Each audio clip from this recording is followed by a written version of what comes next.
Oh, so a friend of mine is chatting with me because he just applied to present a paper at a American Counseling Association conference next year. And it's on the topic of multiculturalism, and a very important part of multiculturalism is geopolitics. And they rejected his proposal because he's a white man. Oh, I love the hypocrisy of my field. These good people who are so morally superior about what they do and how. I'm going to remain sketchy and trustworthy. Okay. Well, today's the last day of class. You have made it. You have survived. Behold the mighty at the very end. When this class started, we had 32 people log in, and now we're down to 9, 10, 11, 12, 13. Well, minus Kelly, we're down to 11. The mighty few have survived. So today we get to talk about assessing sex offenders, and this is a specialization area within forensic psychology. That's not the screen I wanted to share.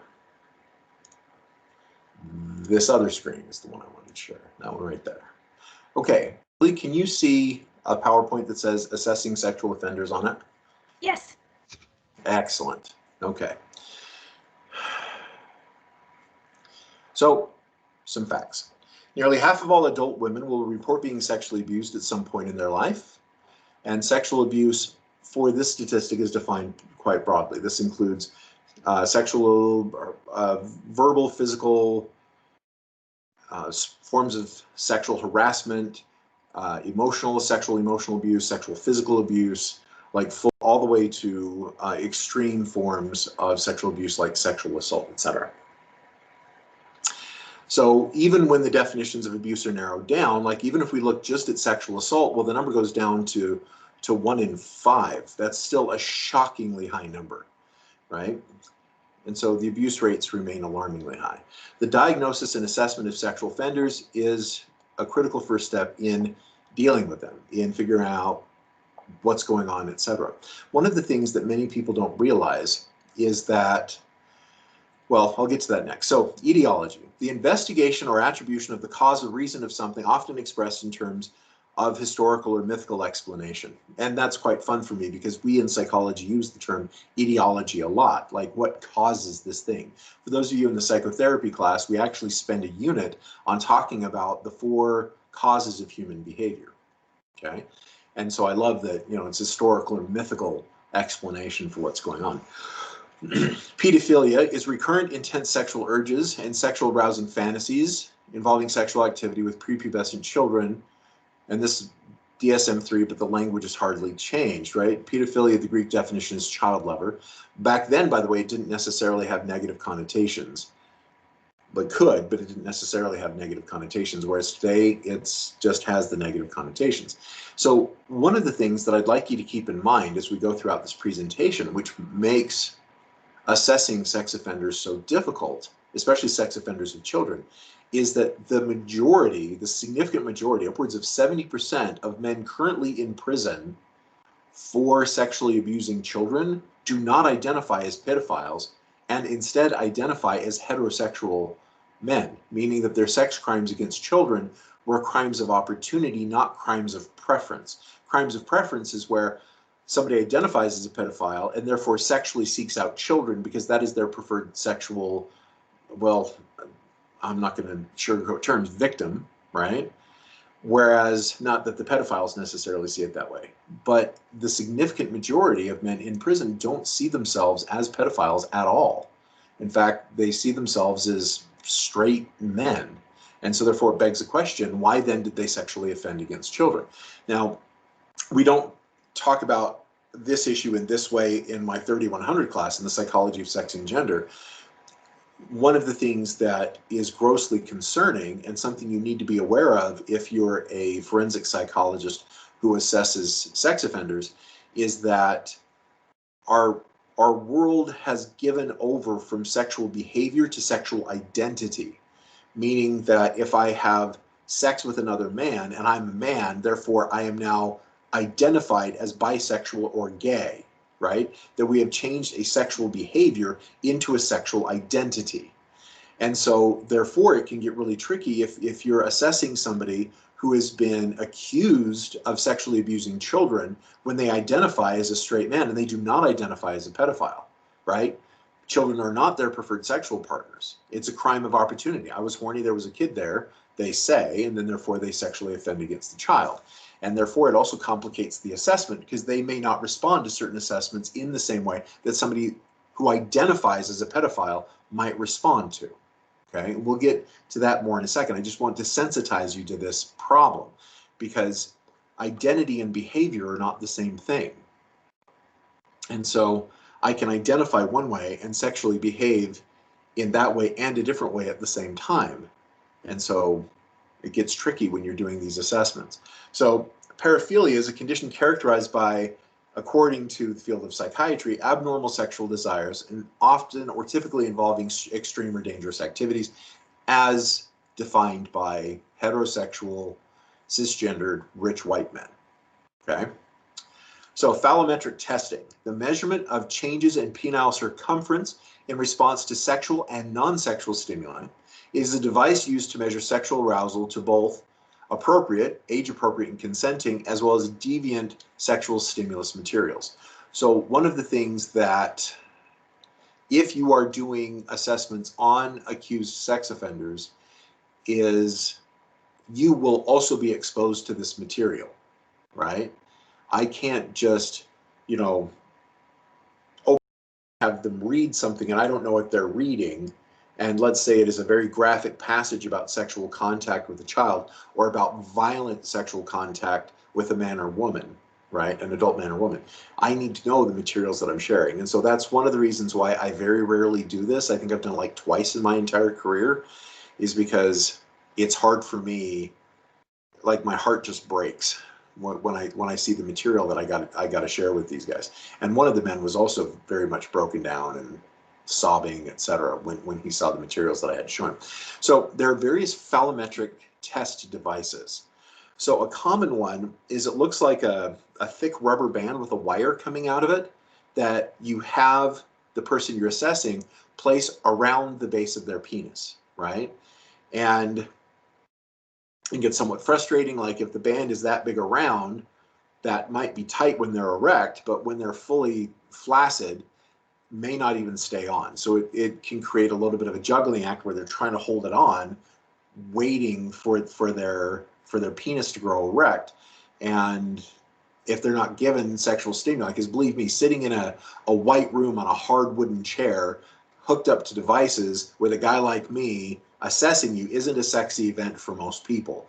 And therefore, they may not even become erect enough for the phallometric testing device to work. So therefore, some of the modern ones are actually very small and very soft, and therefore they can even wrap around a flaccid penis.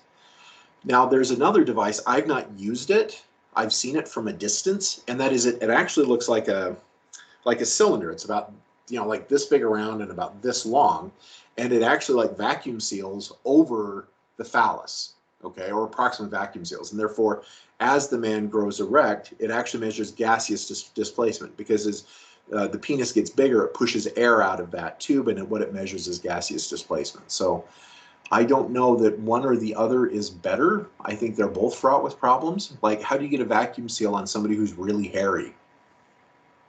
Right? Hey, Matt, Why? Yeah.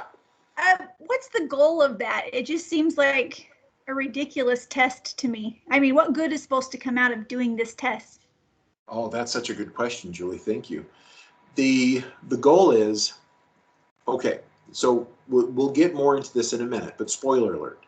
So let's say I'm working to assess a man who has been convicted of sex crimes against children. And unlike most men who commit sex crimes against children, he actually sexually prefers children, okay? So I have him put this device around the base of his penis. And then I start sharing with him pedophile pornography, okay? Pornography that features young children, prepubescent children. Oftentimes, when men and women are exposed to pornographic material, their bodies sexually respond. Okay, so with men, for example, the penis grows erect, and with women, their vaginal canal softens and lubricates. Okay, and by the way, we haven't gotten into the kinds of devices you use to assess women, because women are very rarely accused of these crimes, even though the data indicates that they also commit sex crimes against kids, but not at anywhere near the frequency men do. So that's the goal. So there's a belief that our sexual arousal is not voluntary, meaning that stimuli will trigger my autonomic nervous system, which will then cause an erection against my will. And there is some evidence to indicate that that can be the case sometimes, right?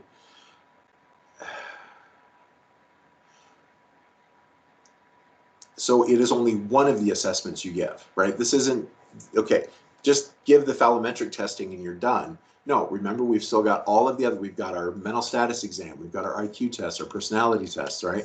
We've got all of those that we also give, and this in addition. So if somebody is, imagine assessing somebody and they're so aroused by kiddie porn that they get a raging erection in that cold, white, dry office in the hard plastic or wooden chair, right? That would show an extreme reaction to pedophilic stimuli, right?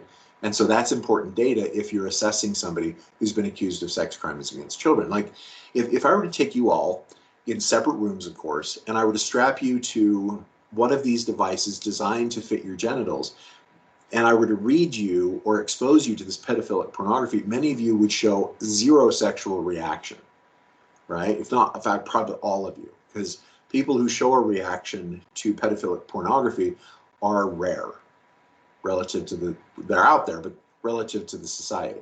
So the goal is to measure involuntary sexual arousal. Now, here's one of my problems, one of my many problems with this whole process.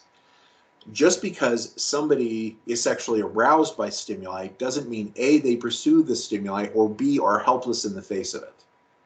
Okay? So imagine you're assessing an adult heterosexual man. Let's say he's 25 years of age. He's been accused of a couple of date rapes, and I show him porn. And of course, he gets an erection looking at this pornography that I'm showing him. That doesn't mean necessarily that he is committing date rape. Okay, that's just one piece of evidence. And not only that, though, but there are some people who are so their autonomic nervous system is in fight or flight mode, right? Their sympathetic nervous system is on overdrive. And so they couldn't get an erection no matter how aroused they feel. Like that's another part of the problem with phallometric testing, is that on the one hand, just because we see it doesn't mean we pursue it. So even if my body responds, that doesn't mean I'm guilty of the crime I'm being accused of. And number two, some people are extremely turned on, but not in the hard plastic chair in the psychologist's office being assessed for a sex crime, right? That might trigger their fight or flight response. And for some people, a fight or flight response and sexual arousal are different. What's interesting, in some people, they're the same, right? Doesn't mean they get turned on necessarily by danger, but when their autonomic nervous system comes online, they may get a partial erection. Okay, it's fraught with peril. So therefore, we treat phallometric testing as just one piece of data amongst many. So definitional issues, continuing. According to the DSM, which is important, you can be somebody who molests children but not be a pedophile. Okay, and pedophilia is associated with recurrent sexual issues or fantasies. So, who wrote Lolita? The Russian author who wrote Lolita? Great. I hope the FBI guy who's paying attention to my feed is here today. Let's see.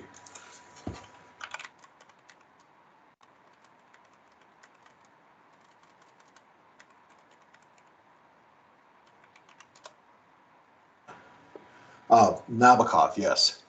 Should have remembered that from the song by the 80s band Police, Nabokov. So Nabokov is writing about a prepubescent girl or pubescent girl named Lolita, and it's this adult man's obsession with this little girl. Okay, now if that was recurrent, meaning he was sexually fantasizing about this little girl over and over and over again, it increases the likelihood he'd be diagnosed with, or diagnosable with pedophilia. If he keeps having recurrent sexual fantasies about multiple little girls, then that also increases the likelihood he would be diagnosed with pedophilia. So going by definition, over 60% of non-familial child molesters and over 75% of incest offenders do not meet condition for this label, as I said before, right? That the significant majority of those who molest kids are not diagnosable with pedophilia and don't have reoccurring sexual urges or fantasies towards kids.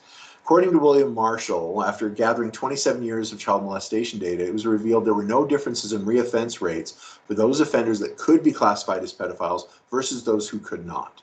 So one of the things that's a real struggle for us who are forensic psychologists who work in this area, well, I don't do this very often, is that the label doesn't help distinguish risk, right? Part of the reason why you're assessing somebody is to assess their dangerousness. You're trying to assess whether or not it's safe for them to be out in society.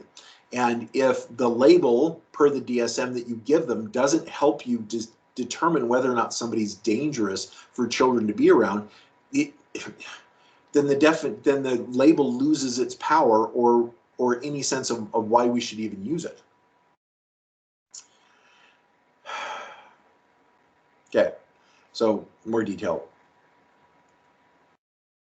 Prepubescent criteria introduces ability to dismiss pedophilia if the children have gone through puberty. So there's the problem of definitions versus societal expectations. Like, boy, Mr. FBI guy, I hope you, by the way, the FBI aren't watching me. They do have a pretty thick file on me, but it's for gun dealing. Many years ago. Don't freak. Okay.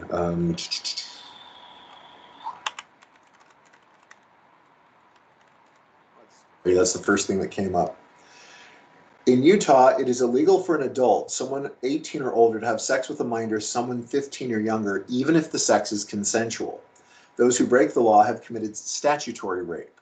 Statutory rape laws are premised on the assumption that minors are incapable of giving informed consent to sexual activities, which, given some of the very life complicating things that can arise through sexual contact, is perfectly understandable. So age of consent is 15, but that's if somebody is older than 18. So some of you, if you've had as many diverse meetings as I have and know the wide range of human behavior, that means that somebody who's 32 who prefers 16-year-olds isn't a pedophile in the state of Utah, right? Because they're now over the age of consent. So to you and I would still feel that that is a problem, right? A 32-year-old who is pursuing somebody who's in their first year of high school seems to me like a problem, but they don't fit under these criteria. So what do we do? Once again, our labels in our field have failed us. What do we call somebody who's 32 who prefers 16-year-olds? Like creep, I know, right? Creep isn't a DSM diagnostic category. So I'm hoping to sensitize you to the complications of this. So phallometric testing is an assessment, supposedly, hypothetically, of sexual preferences. May include measuring genital arousal and excitement at being exposed to certain contexts. So it's easier to measure a male response, and it's pretty difficult to measure a female response. Noticing and measuring a penile arousal, meaning an erection, in males is much easier than measuring vaginal arousal and the flushing, swelling of breasts in females, etc. So there are several types of phallometric responses, and it's not a one-size-fits-all category. Now, part of the complication of this is there's a difference between desire and arousal, and that's something where the field of forensic examination in this way is stuck. Okay, desire is where I wish to have sex with this particular thing or person, etc. I wish to have this sexual experience.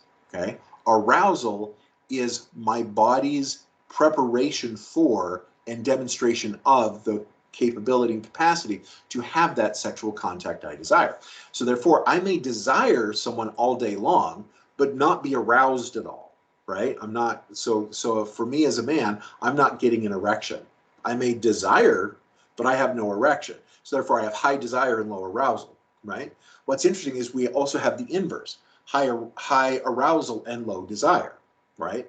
So for those of you who are male who are hearing this, the awkward boners we get sometimes, right? Or I'm sitting in class and suddenly I've got an erection. I'm not in the mood to have sex. I have no sexual desire right now, but I'm highly aroused. I have no idea why. Great, now what do I do?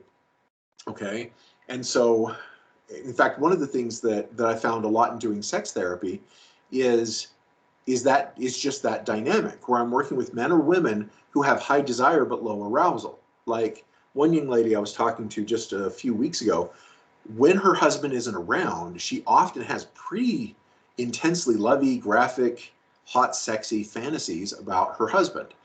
But when he's home, she doesn't have any arousal response to him. So she's thinking about him all day, but her body just isn't responding sexually to his presence, right? And that can happen to men too. Is I've talked to men, he says, you know, it's I love my wife, I love holding her and kissing her and caressing her, but I just don't get an erection very often around her. You know what I mean? High desire, low arousal. And so with men, it's easier to see the inverse, high arousal, low desire. I don't know of many studies that, or of any studies that talk about this issue for women, but they do for men. For example, men can and have been, and unfortunately more often than our society will discuss, date raped. Like it's happened with one of my students. I took a group of my students to a conference a few years ago, and the women were staying in one hotel room and the men were staying in another hotel room, and there were 8 people total. And I was staying in a third hotel room with my sweetheart. Well, one of the women, who was in her 40s, leaves this room because people are snoring and another person's sleeping in the nude and she's really uncomfortable, goes into the men's room, the men's bedroom, and snuggles up on the bed with a young man who's just 18 and who thought that she was like a mother figure and that she was just lovely and amazing. And as he is sleeping, he wakes up to her stroking him in the middle of the night. And he breaks away. He's very traumatized because this woman, of course, I find out about this after they graduate, but he's like, wait a minute, that's not, what are you doing? And she says, well, you're erect. I thought you wanted me. And he's like, guys get erections at night. It's just something that happens. But she persisted because she had confused desire with arousal. Now, so it was very traumatic for him. She blew it off. We had to get people involved. It was messy. But I've heard that a lot from my male clients, that I was just asleep at a party, like I passed out and I woke up and this woman's doing these sexual things to me because she presumed that because I was erect that I was desiring, right? And so back to this issue of pedophilia, that's often something that pedophiles will say is, well, no, the kids love it. They enjoy what I'm doing, and it's just arbitrary social constructions that prevent me from having sex with children. They enjoy it. Look, this little kid got erect. And then later on, when those children who were abused come to me for therapy, they do blame themselves. They feel horribly guilty because their body responded in arousal fashion. They had no desire for what was happening, but their body responded in an arousal fashion. And it's hard for them to remember that for many people, granted not all, but for many people, it's just like you put food in your stomach, your body digests it. You put certain sexual stimuli by touch or vision, and the body just responds like digesting food. I'm not right now thinking of the awesome cornmeal waffles that my daughter and sweetheart made for me last night and how my body is turning those into poop right now, right? That's not something I even have to think about. It's an automatic thing. And so that automaticity, that autonomic, right, automatic response is what they're trying to measure with phallometric testing. Fortunately, phallometric testing isn't universally effective. Therefore, again, we can only treat it as a piece of data. So the DSM states that the diagnosis of pedophilia can only or should only be given if the offender demonstrates significant distress or impairment of functioning. This is problematic as the offender may show, and often only shows, distress over getting caught, not over how they feel. Thus, it's not actually an assessment of an abuser's feelings. the majority of men that I worked with who are convicted sex offenders fall into this category here. The 60% of non-familial child molesters are 75% of incest offenders. Those are the, of course, the significant majority of men I end up working with in prison. And many of them felt no regret at all because about in their day-to-day lives before they were caught, because they didn't identify as a pedophile, they didn't see themselves as a pervert, etc. Those categorical labels. They would just, hey, there's my little cousin there, I'm horny, they're there, right? And so they didn't feel guilty about it until they were caught, and then they felt distressed. It seems like the DSM criteria is written around people who are self-aware, who first of all prefer children sexually, and who are self-aware of their preference and feel ego-dystonic conflict, intrapsychic conflict about that. What ego-dystonic means is my feelings and my thoughts are mutually oppositional. Right? That's ego-dystonic. Ego-syntonic is when my thoughts and feelings harmonize together and work together. So in counseling and doing sex therapy here in Utah, for example, I have met with people who experience ego-syntonic and ego-dystonic homosexuality, for example. Not a sex crime. I'm not implying that, quite the contrary. But meaning that there are some people who are highly conflicted, men who are highly conflicted about their sexual preferences for men, and then there are men who aren't. Ego-dystonic is the conflict. Ego-syntonic is when it all works together. So rapists, absurdly, according to the DSM, rapists are only diagnosed with having a disorder if they're also sadists. Sadists are sexually aroused by their victim's suffering. 70% of rapists report using excessive violence not for pleasure, but to intimidate the victim into silence about the abuse. Now, it's impossible to verify if this is accurate. We have to take the rapist's words for it. 60% of rapists say the motivation for their rapes were the humiliation of the victim, but not necessarily the sexual thrill. So using phallometrics to gauge rapists is invaluable, as the reliability of the results are much too low to justify the evaluation. So meaning that when I'm interviewing them, I can't necessarily trust what they'll respond to. So therefore, if they happen to respond to a phallometric test, then that's important data. Now, one of the things I was mistaught in graduate, well, they tried to misteach me. I didn't believe them then, I don't believe them now, and the literature has changed. But for a while, my colleagues were arguing that rape is only a violent crime and not sexual at all. It's not sexual for the perpetrator, they argued, it's not sexual for the victim. And in 60% of cases, they're right? Of course it's not sexual for the victim's the victim. But 60% of the time, it's the goal is to humiliate and to harm through humiliation. It's not actual about sexual release for the perpetrator. But that's just over half. 40%, or almost half, the goal is in part, if not in full sometimes, just the sexual of the rapist. Okay? And what we find is the type of rape informs the motivation of the rapist in hindsight. So date rape, it is often the motivation of the rapist's sexual gratification, and that happens to be at the expense of their victim. For stranger rape, like a young lady's jogging alone on one of the jogging trails, gets grabbed and sexually assaulted, then disproportionately often the goal is the humiliation and pain of the victim. But that's not to say that a date rapist is incapable of having the goal of humiliation and pain. They're clearly capable, and that's why some of them do it. On the flip side, there are some who just get off on grabbing people and raping them, right? Again, it's less likely, but it is possible.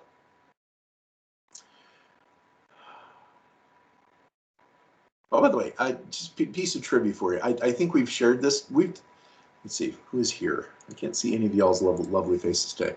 Julie, do you remember if we talked about inchers, the people I call inchers vis-a-vis sexual assault? Does that sound familiar at all? That does not sound familiar. Okay, so this is important when it comes to assessing sex offenders.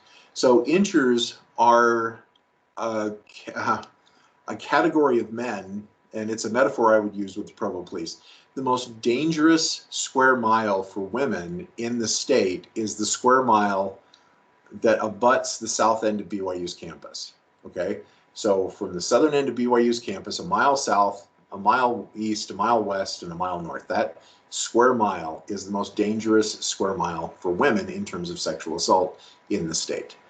And one of the things that informs our data is that over half of women who are sexually assaulted don't report their assaults normally. But when we look at religious populations, especially conservative religious populations, that number drops down to 25%. So when you have an area of a state, for example, that chunk of Provo, and you're looking at the abuse rates, you think that only 1 in 4 women who are sexually assaulted are reporting, it makes me panic. Like when I find out my daughter's friends are going to that particular area and they're alone and they're going to be with other people, my anxiety goes up a little bit. I'm like, okay, so there's a switchblade and a taser and a 9mm pistol and good touch, bad touch manual. Remember what I taught you? You know what I mean? Because oftentimes women are very afraid of reporting. So the group that we call the inchers are male BYU students who prey on female BYU students. And what they do is they use various manipulation techniques to get or to put themselves in a position with the young lady where they are in slight violation of BYU's honor code or housing code, okay, which effectively are the same thing in this case, meaning that he's hanging out in her room and curfew is 11 o'clock and he's there at 11:05, and then he grabs her and drags her in the bedroom and rapes her, saying that if you tell anybody, I'll call the honor code office and let them know that you were in violation and you'll get put on probation and your parents will be told, right? So the girls, although they're fighting back and doing what they can to survive, don't dare tell anybody because they'll get in trouble at their university. And unfortunately, that happened a lot. That's one of the reasons why I was working with the Provo police, is they're asking me, what do we do? Because the girls will call us when they're sexually assaulted and demand that we not call or let BYU police know, which we won't. But what do we do if BYU police have jurisdiction at BYU Housing and we're getting calls from BYU Housing about these sexual assaults? You know what I mean? And I said, okay, the bigger problem is the behavior of these boys. The whose jurisdiction it is, that's a tertiary problem. It's girls are being hurt, boys are doing it. That's our problem. That's what we got to deal with. And so unfortunately, the Provo police was met with a lot of frustration in trying to work with BYU. In fact, some of you may know this. You've probably seen the headlines where BYU's police force has been decommissioned. They're no longer police. They have no power to arrest or to shoot you or effectively even wear a badge. They're now just security guards because they have so violated state law repeatedly to the point where the state's like, you guys aren't even a police force. You are an enforcement arm for a church. You're not police. Meaning that if girls who are being sexually assaulted call you and you persecute the girl, not the rapist, we can't commission you. You're not police. You're not doing your job. You're persecuting the victims. And that's happened over and over and over and over again. Okay. So like one of the cases that I was involved in, a young lady was violently sexually assaulted and called the police. And I can't believe the power of this woman's will. I mean, I'm so in awe and admire her to this day. She insisted on speaking to the chief of police himself. She reported in detail right after her sexual assault happened. And she said, he manipulated his way into being in my room. We're in BYU Housing. He off-campus BYU Housing.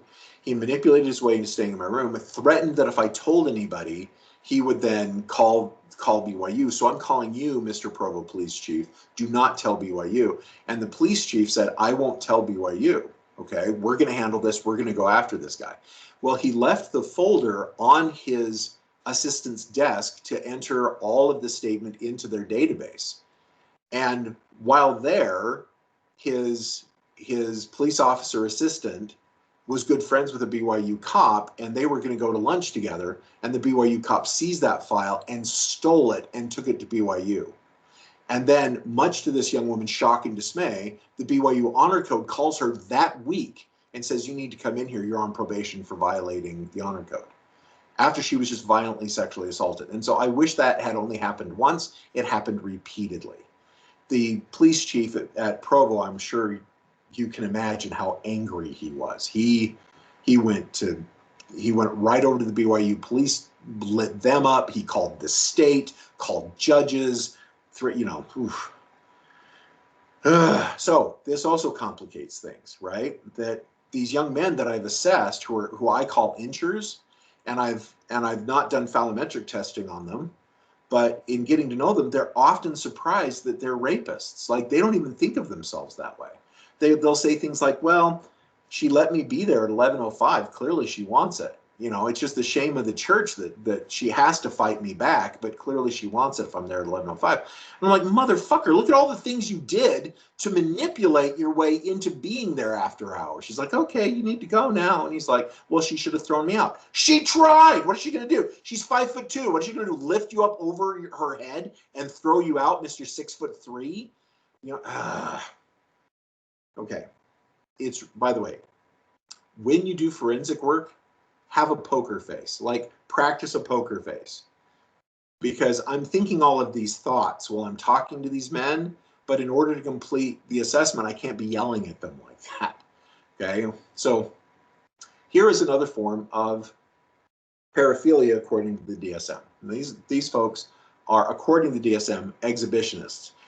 So the person must demonstrate recurrent intense sexual arousal fantasies, sexual urges, or behaviors involving the exposure of one's genitals to an unsuspecting stranger. What they leave out, though, is to see their reaction.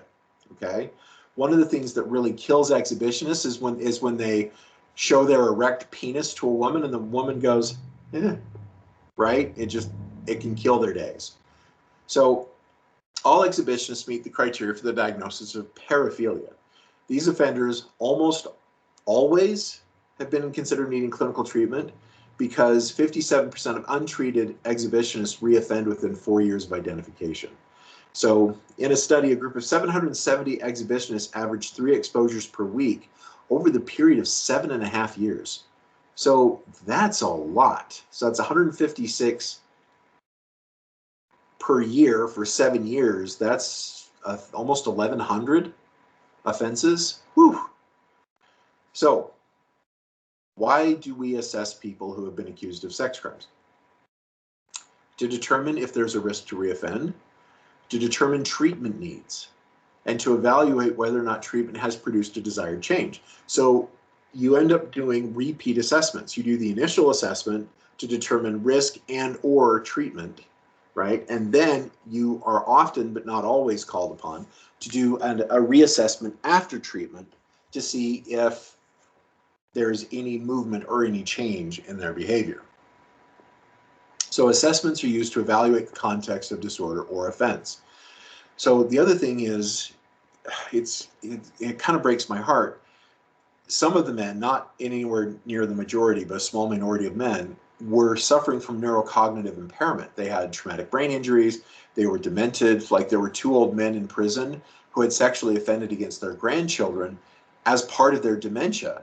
These men were suffering from Alzheimer's and couldn't remember their own names, let alone what they were doing to other people. So there are different areas of assessment treatments for a clinician, including acceptance of responsibility, checking for cognitive distortions, identification of victim harm, development of victim empathy, modification of deviant sexual interests, enhancement of social skills, right?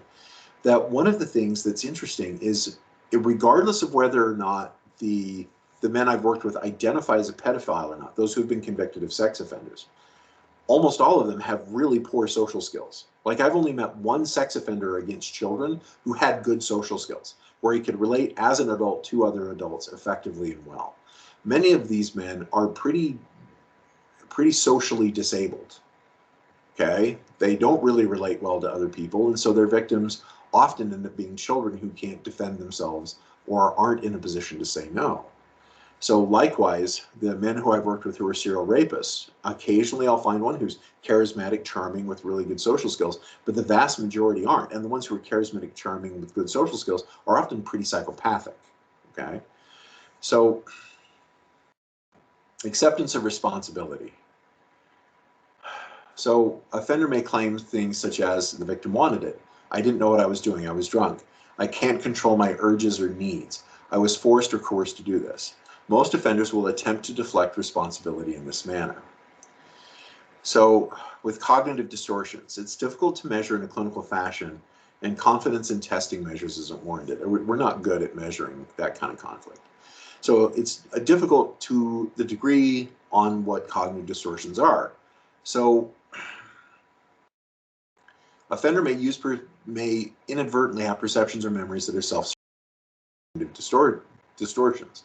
So I was molested as a kid, abused by parents, etc. But many of these cognitive distortions aren't intentionally wielded. Okay,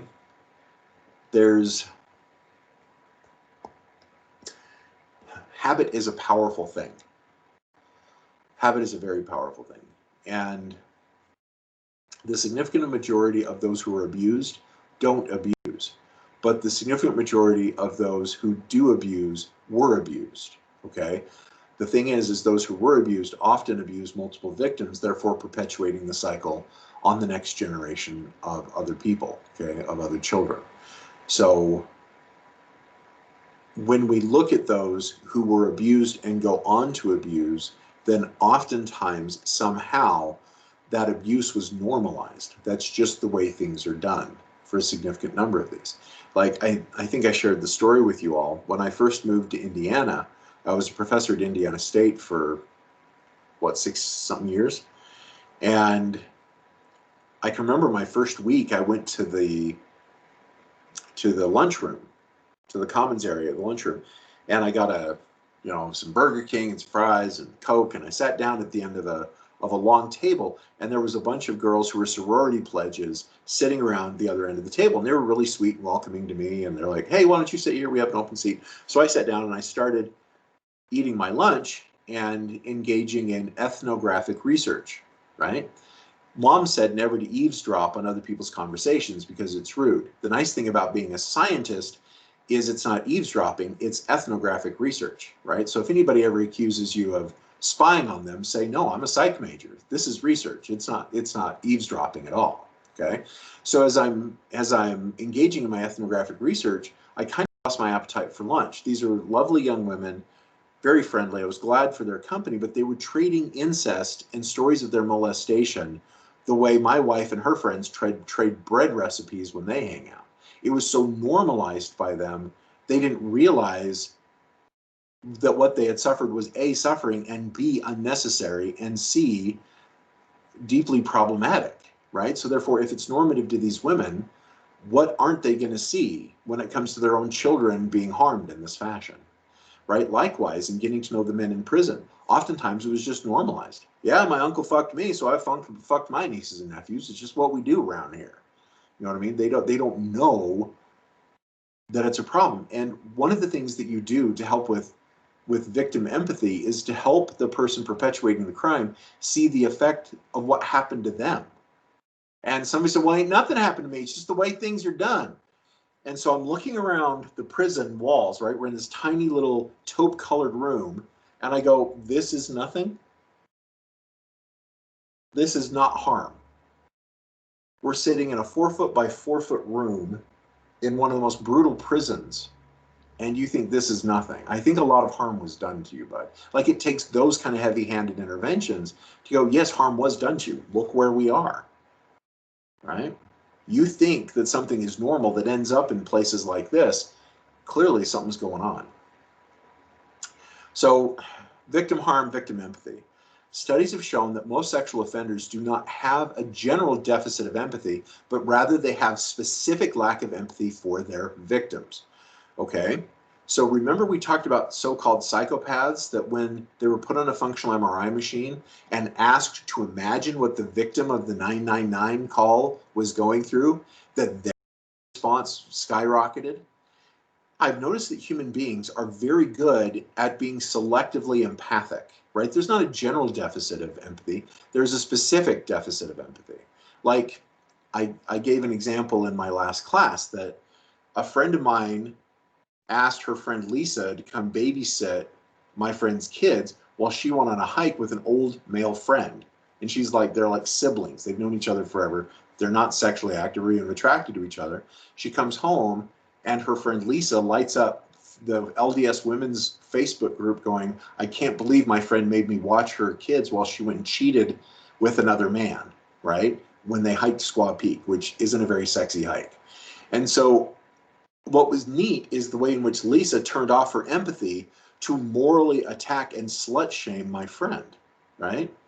And so we do that a lot as human beings. We selectively deactivate our empathy so we can blame other people, so we can attack them, so we can ignore their suffering. Like, you've read The Social Construction of Crime text at this point. We're very good at this as a society. You're in prison, you deserve everything that happens to you there. We turn off our empathy because those guys are bad guys and they deserve to suffer, right? And so that's what rapists do too. I'm not saying all y'all are rapists. What I'm saying is they do the same technique where they may have a great deal of empathy for another rapist's victims, but they don't have any empathy at all for their own. And so one of the things that you get to do if you're treating sex offenders is confront them about this and help them see that they're lacking empathy for their own victims. And then confront them when they say, oh, my victim this, and oh, they won't even hear that. Oh, the girl I fucked this, the kid I fucked that. No, you get to keep holding up the mirror. In fact, here's one of the things that I really learned, and I actually take some perverse glee at this. It was actually a technique taught to me by Dr. Huffy. He was one of my supervisors back in the day. Whereas the men would sit and justify and deflect the magnitude of their crimes, Huffy never yelled, and his confrontations didn't seem confrontational at all. He was super kind and he was super warm about it. He would just keep reflecting back to the client what the client was saying. It's like he would hold up a mirror to them and very gently just hold it, and they couldn't look away. So I would watch these hardened rapists, these hardened molesters of children, just look at Huffy, and they would get more and more uncomfortable, and they would start sweating and stressing, just shifting on their feet, and their bodies would become very dynamic as they would be, what are you doing with me? What are you doing to me? And Huffy would just reflect, you seem uncomfortable. Tell me what's going on. You know what I mean? Like, that was the confrontation. It was the most effective way to do confrontation, is by, ironically enough, just warmly holding up a mirror to what they've done and not letting them look away. It's brutal and effective. So, deviant sexual interests. So the majority of offenders, as I'm sure you imagine, find phallometric tests humiliating. Okay? And part of it's, according to some researchers, is it's possibly due to making the unconscious dynamics conscious. Okay? That's part of it. The other thing is, like, whip out your junk in front of some psychologist you've never met before and put this device on your penis, right? In our society, that's often experienced as embarrassing and shaming. So the other thing is there's other ethical questions involved, such as, is it okay to use child pornography? Because that means you're implicated in the creation or use of child pornography. Even if you're using it to assess, your hands are now stained by that, right? So you're encouraging the creation of such stimuli. So exposing stimuli, you're exposing it to yourself, and you may be exposing it to men who might be seriously disturbed by it. So nearly 20% of all sexual offenders fail to exhibit any arousal at all during phallometric testing. That's 1 in 5 demonstrates no response, even if later genetic evidence proves they were guilty, meaning that they had left seminal tissues inside or on their victims. So that was them, and they did do it, but there was no response at all to the phallometric testing. Tests can be unreliable. So one of the things, oh man, I'm just about out of time. So we'll end on this particular idea. The issue of social skills. Oftentimes, but not always, sex offenders lack self-confidence. They're some of the most, in general, some of the most milquetoast men I've met. Just very bland, very mild. They're not very assertive, not very self-confident. That they don't know how to have intimate emotional connections, let alone sexual connections with others. They're not very assertive. They don't know how to confront in a healthy way and to assert their needs in a healthy way. And of course, they have problems with anger. Either they don't know how to manage their anger, so they're selectively explosive with their anger, or they don't know how to get angry at all or to express their anger at all, because it gets back to assertiveness. And so it's interesting that you're working with sex offenders and connecting with them and helping them grow in self-confidence, which then decreases their likelihood to victimize children, because then they can actually relate to adults. Okay, so by teaching them how to be assertive, you're actually decreasing their likelihood to sexually offend. So Many will seek sexual contact without an application of these skills. Intimacy and loneliness measures are available to gauge what state they're in. In fact, a little piece of disturbing data I would like to leave you with because, hey, it's a forensic psychology class. It gives us a lot to think about. Do sex offender registries work? Like right now, you can go to the sex offender registries and do a search, and they will actually put a flag on all the addresses of the sex offenders in the area you specify. Like I have 3 men in just my square block here who have been convicted, who are still on the registries. No, one of them moved out. So we have 2 men living in this square block, right? And so therefore, if we look that up and then we socially avoid these sex offenders, loneliness, the more lonely and more socially isolated somebody is, the more likely they are to reoffend, right? The more socially connected they are and the more they can use their social skills, the less likely they are to reoffend. So knowing this, I made friends with 2 of the 3. The third won't talk to anybody. He stays locked in his house, right? I don't know what's going on with him. I'm worried that he's one of those people that he's so afraid of his own urges that he stays locked away from the world. That's problematic, right? That means that, that actually increases his likelihood to offend. But the other 2 I made friends with. Why? Because now they have social connections. They have people they can talk to. They have somebody who will relate. That decreases their risk of suffering. Now, did I leave them alone with my children? No. Okay. Until I learned what their sex crimes were, and then I wouldn't have a problem leaving them alone with my kids because of the nature of their crimes as I got to know them. So that's one of the paradoxes, is we label people with the sex offender registry to keep us safe, and then by us shaming them and then socially isolating away from them actually increases their likelihood to offend. It's kind of a vicious cycle there. Okay, so I am out of time for today. I'm Matt Draper. This has been my podcast. And so what questions do you all have in closing? Can I make a comment, Matt? Sure. I just want to say thank you so much for this semester. And my sister and my mom hear a lot of your class because we're in a shared space. And they always mention to me after I log off how much they learn. And so you're very knowledgeable, and I just appreciate you a lot.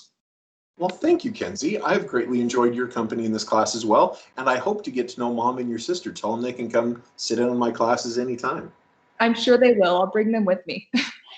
Well, and also, guys, you guys know that I post for 5 different classes. I've got an entire semester worth of courses on YouTube. And so grades are controlled by the university and credit, but the information is out there freely available. So like I was very flattered to learn that my daughter, who's a tattoo artist, will put her earbuds in and listen to my lectures as like podcasts while she's tattooing people. I thought that was really cool. So, other questions or comments in closing? Okay, one last tip for the final. Study the hell out of the notes. Kelly and I looked at the note, what was it, Monday? When did we look at, or was it Friday last week? We went through and looked at the final, and it's very lecture intensive, isn't it, Kelly, if I remember correctly? That actually might be for another class. Okay. I don't think we've gotten a chance to review them quite yet. Okay, I think I have looked at it. So Okay. Look at your self-directed study guides for those of you who created your own study guides. Go ahead and look at those for the books. Be sure to review the lecture notes. And I've noticed that quiz scores predict how well people do on the final generally. So good luck, everybody. For those of you I've gotten to get to know, it's good to get to know you, and I hope to see you around. So bye-bye, everybody.